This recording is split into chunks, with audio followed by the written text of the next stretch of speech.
السلام عليكم ورحمة الله تعالى وبركاته. فيديو جديد ليومية الثلاثاء. نبداو بحالة الطقس بمدينة تروا ريفيير بكندا. كما كتشوفوا الجو غائم، درجة الحرارة الآن كاينة ناقص 14 والإحساس بناقص 19، والساعة 8:30 صباحا.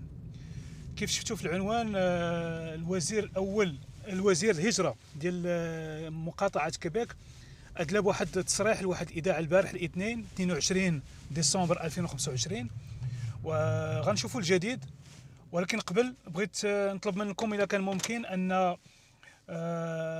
انكم تعودوا تبارطاجيو الفيديوهات ديالي مع الاصدقاء ديالكم، لان بعض المرات تيكون شي متتبع جديد ولا متتبعه جديده وما تتكونش على درايه بالفيديوهات القدام ديالي، وكيبداو يطرحوا عليا الاسئله اللي فايت انا مجاوب عليهم.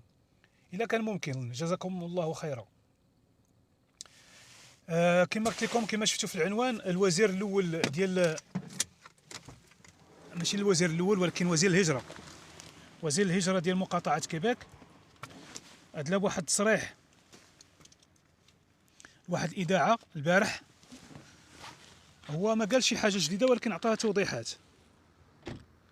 توضيحات. اول حاجه قال بانه يعني كدفعه اولى كان 1870 مرشح من المهاجرين المؤقتين اللي ترسلت لهم الدعوه باش يقدموا الملف ديالهم باش يحصلوا على سيرتيفيكات سيليكسيون او على الاقامه الدائمه. وقال لك بان في 2026 يعني ابتداء من شهر جانفي غتولي توجه 2000 دعوه في كل شهر طيله 2026. هذا الخبر الاول. الخبر الثاني وهو ان قال لك الناس، وهذه اكد عليها هو، الناس اللي كاينين في مونريال او لا في لافال هادو ما داخلينش. علاش؟ لان قال لك مونريال ولافال عليهم الضغط وفيهم لو طو دو شوماج طالع، والفرنسيه عندها واحد الخطر، يعني كتواجه واحد الخطر، ما بقاش كتستعمل بزاف في هاد جوج ديال المدن. بالنسبه للاخوان والاخوات اللي كيسولوني على مدينه بروسار، قال لك واش محسوبه على مونريال؟ لا، ما محسوباش على مونريال. هما لا الوزير الاول ديال كيبيك ولا وزير الهجره ذكروا جوج ديال المدن، مدينه مونريال ومدينه لافال. حقيقه ان لونغوي وبروسار وسانتوبير وما جاوراهما هذوك قراب لمنطقه الخطر، يعني قراب للمنطقه الحمراء، ولكن ما داخلينش مع مونريال وما داخلينش مع لافال. وزاد المعلومه اخرى اللي قال، وهو ان تصاريح العمل ماشي كيبيك اللي كتعطيهم. قال لك ماشي كيبيك اللي كتعطيهم الحكومه الفيدراليه ديال كندا، وهي اللي خصها تجدد تصاريح العمل مع الناس، لان ارباب العمل باغيين يجدوا ولكن الحكومه الفيدراليه هي اللي خصها تجدد. قال لك ما يمكنش ان هاد الناس اللي جاو هنا وندمجوا اننا نرجعوهم البلدان ديالهم. قال لك حنا غادي نعطيهم 18 شهر باش يلقاو خدمه وباش يدوزوا يعني الامتحان ديال اللغه اللي ولا بد منه، وانا ذاك يقدروا انهم يدفعوا الملف ديالهم للحصول على الاقامه الدائمه. قال لك الحكومه الفيدراليه هي اللي كتجدد التصاريح، وحكومه كيبيك حنا قال لك تنديروا غير لا سيليكسيون، حنا غير كنختاروا لا سيليكسيون.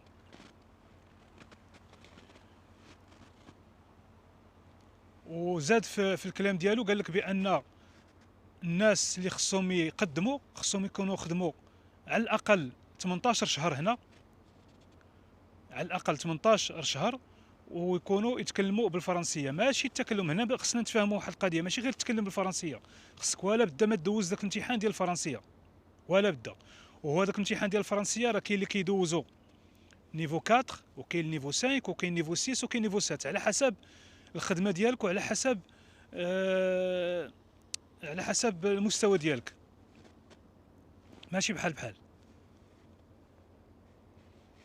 نتمنى يكون خير ان شاء الله. انا شوف غنخلي لكم في الاخر ديال هذا الفيديو، غنخلي لكم الخطاب الحوار ديالو الكامل مع هذه الاذاعه، نخلي لكم الحوار ديالو الكامل، وراه مترجم كاين لي سوتيتر بالعربيه. وان شاء الله في منتصف النهار غندير لكم الفيديو ديالو مترجم بالعربيه، ماشي لي سوتيتر ولكن بالعربيه.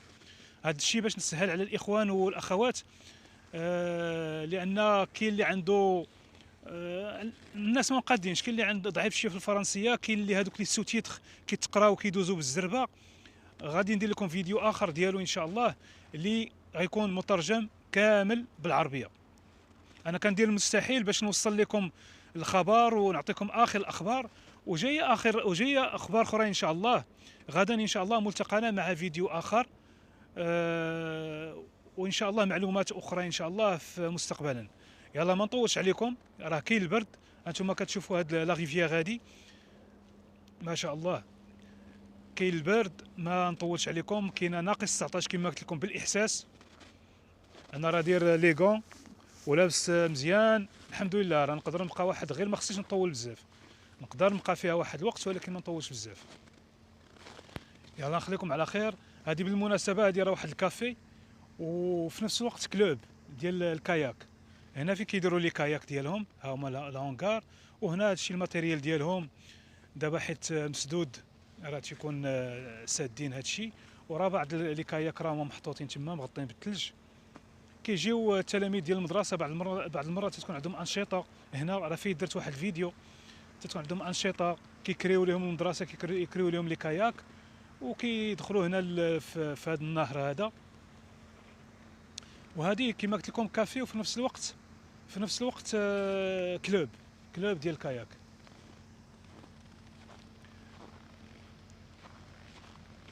هذه واحد المنطقه ديال الاستراحه، الانسان كيجي كيرتاح، كيكونوا هنا الكراسي على برا مقابلين مع هذا الواد هذا، منظر جميل ما شاء الله. انا كنحاول ننوع شويه في الفيديوهات باش منها استرخاء للنفس ومنها معلومه على الهجره وعلى المكان اللي كنتواجدوا فيه. Expérience québécoise, le fameux PEC, a officiellement pris fin vendredi dernier. On le qualifiait entre autres de voie rapide vers la résidence permanente. Ça a été remplacé par un autre programme qui ne fait pas l'unanimité. Il y a des gens qui craignent de ne pas être inscrits à ce fameux programme, le PTSQ, en tout cas, je me perds toujours dans l'acronyme, PSTQ, voilà, le programme de sélection des travailleurs qualifiés qui vient remplacer le PEC et qu'on dit mieux adapté à la situation du Québec pour pouvoir justement combler les besoins en main-d'œuvre notamment et en immigration chez nous. Or, il y a des gens qui sont inscrits au PEC et qui maintenant voient leur permis de travail arriver à échéance rapidement au cours des prochaines semaines et qui n'ont toujours pas de nouvelles à savoir s'ils vont pouvoir être reçus en fonction de ce nouveau programme, le PSTQ. Le ministre de l'Immigration, Jean-François Roberge, est avec nous. Bonjour, M. Roberge. Bonjour, M. Lacroix. Clarifions les choses ensemble. Allons-y. Alors là, il y a des gens qui sont inscrits au PEC. Ils ont, eux, un permis de travail. Entre autres, je vois, là, il y a une dame dans un article de Radio-Canada aujourd'hui, là, qui, elle, voit son permis de travail se terminer au mois de février. Puis là, elle ne sait pas si elle va être capable de rester au Québec au-delà du mois de février parce qu'elle n'a pas de nouvelles du nouveau programme. Alors, est-ce que cette personne-là a raison de s'inquiéter? Je veux juste clarifier les choses. Là. Le PEC, Programme d'expérience québécoise, pardon, ne fonctionne plus, sauf pour les gens qui étaient préalablement inscrits. Donc, la cause grand-père, c'est ça. Les gens qui, avant la suspension puis la fin du programme, avaient soumis leur candidature, vont voir leur dossier être traité très, très, très rapidement. On a déjà presque tout traité, là, ce qui était en arriérage. Si des personnes n'avait pas soumis de dossier dans ce programme-là, ce programme-là est en fonction. On va vers le programme de sélection des travailleurs qualifiés. Et notre engagement, là, que j'ai expliqué vendredi dernier, après une bonne conversation d'ailleurs avec le maire Bruno Marchand, puis on s'est pas entendu, là, le gouvernement québécois s'engage à donner le CSQ, la citoyenneté, à toutes les personnes qui ont travaillé au Québec depuis 2 ans et qui maîtrisent la langue française. On est capable de faire ça dans les 18 prochains mois, ou à peu près.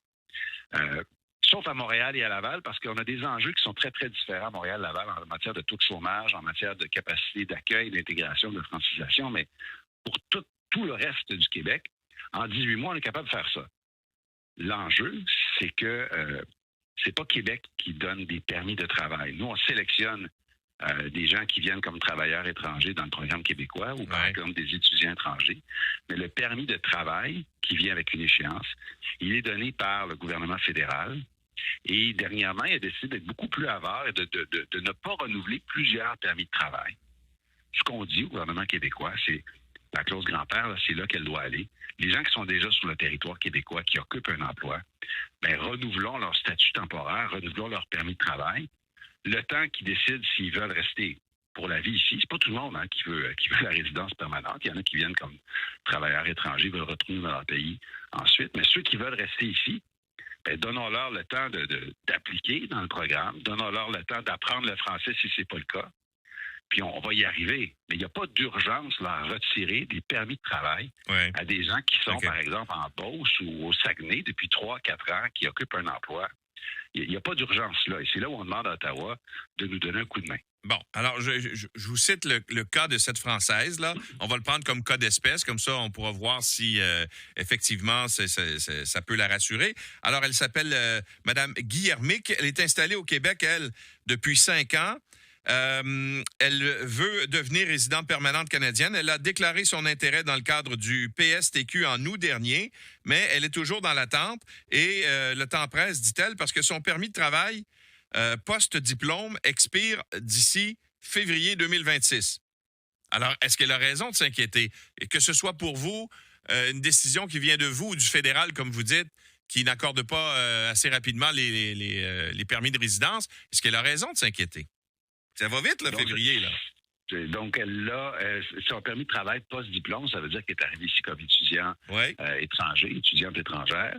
Elle a complété ses études. Là, je ne sais pas, ça fait combien de temps qu'elle occupe un emploi, par exemple. Parce que le critère aussi, c'est de dire depuis combien de temps on occupe un emploi. C'est un peu difficile pour moi de répondre directement dans un cas comme ça, mais si elle maîtrise la langue française, qu'elle a un diplôme d'une institution québécoise et qu'elle travaille, elle a d'excellentes chances d'être sélectionnée très, très rapidement. On va faire une ronde d'invitation en janvier, en février, c'est ce que j'annonçais. On va en faire maintenant à chaque mois, à coup de milliers de personnes.